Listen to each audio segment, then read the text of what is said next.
you can't replace NaVee Vernon. She is one of a kind, and she's provided so much great documentation of the history of Summit County. As you walk through the courthouse and see the museum, which was done early on in her time as the historian, to all the books, pamphlets, historical markers that have been placed throughout the county by NaVee and folks that she's organized and monies she's raised in order to do that type of thing. So replacing NaVee is impossible, but it is the desire of the council to have a historical program in the future. But what we do have the opportunity to do with NaVee retiring is to step back and look at that program and see where it needs to go in the future. It undoubtedly will have personnel involved with it, so there will be a historian in the future. I think we'll take care of that and budget for that for the 2020 budget. But what the historian does and what that includes in the future, it's going to have a museum, that's not going away. But the focus of the department might change based on what leadership, the budget committee, and myself feel is the most important thing to deal with from a historical perspective. That could be a continuation of documenting the history through books, but we also have a large archive of items and pictures and documents throughout the county that need to be archived correctly, and so that those are always available in the future, and right now we don't have that. So those are just some of the considerations that are going into building the future history program.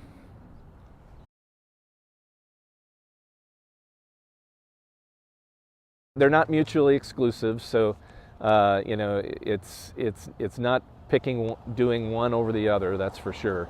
But you know, you're seeing a lot of dollars expended on the west side of the county because that's where the results of a lot of the population growth has happened over the last 15 years.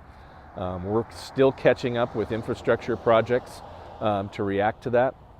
But that doesn't have an effect on the Hoytsville Bridge. The Hoytsville Bridge you know, project was an independent contract. And the bottom line is that materials associated with the abutment walls could not be delivered on time and still are not ready to this day. And so we had to make the decision. We could have made the decision to tent the project and keep contractors on it all winter, but it wouldn't have sped up the finish of the project at all. So we decided to save the project a little money, or not budget more money for it by keeping people on over the winter to work, and stop that project for a period of time and make sure that we had the materials ready to finish that project when it started up again. We're in the process right now of waiting for the soils to dry out.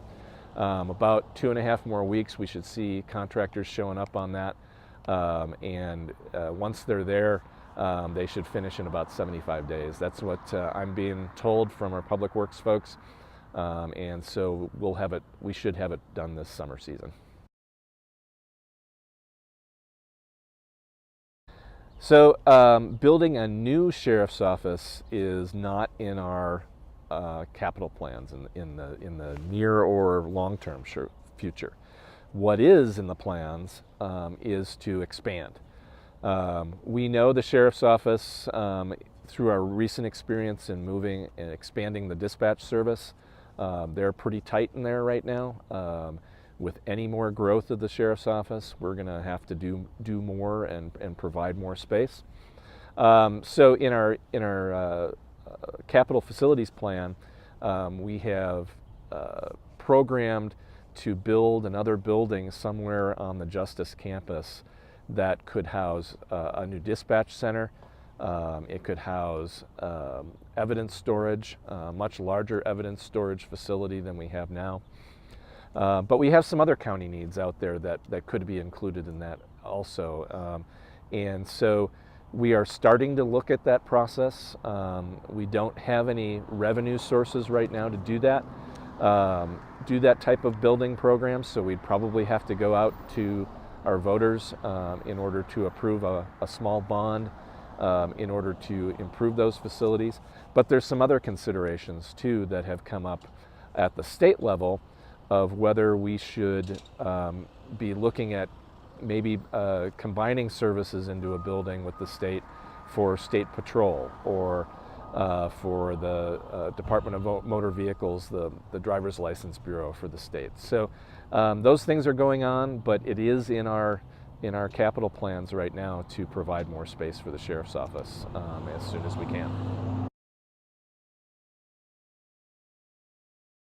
So in 2015-16-ish, we instituted a policy where 1% of capital projects, whether they be road projects or building projects, 1% of that total project budget would be budgeted above that to put public art into that project in some form.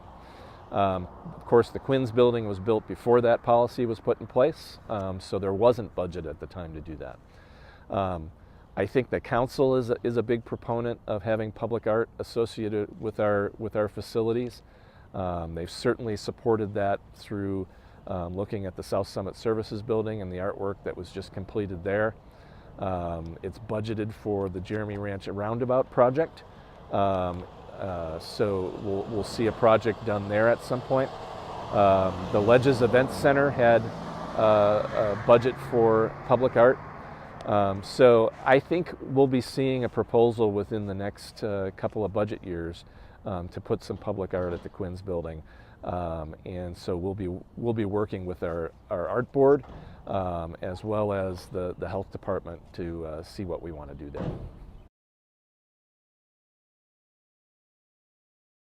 So we were approached, the county was approached 2 years ago by the state of Utah to consider building a building on some property that we own in the 40 corridor for State Patrol and their driver's license bureau, which might include also a testing area for truck drivers. At the time, we didn't really have any large property on the 40 corridor to contemplate something like that. If you're following what the council is working on with a purchase of property from the Florence J. Gilmore Foundation, you might know that we will have property in the future if that transaction finishes. So there might be some future talk about that.